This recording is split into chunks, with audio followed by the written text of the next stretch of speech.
Premier pas petit yo voye en dom. Hey! M'font madame. M'boit de l'eau sel, m'boit de l'eau sel, m'boit de l'eau sel. Ouais, lui, papa. Laisse am ta la depuis toute ma vie moi bois un sel. After day. M'bois un sel after day. Ba j'aime boire bagay ça encore. Première fois te voye en dom tout. M'bois un sel after day.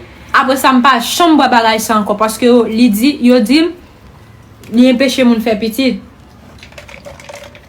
Gen moun mwen prend plaisir après after day, lundi nèg la voye al brel, mardi li pas bon pour nous ti moun. After day la bon chéri, after day la bon ou pas enceinte.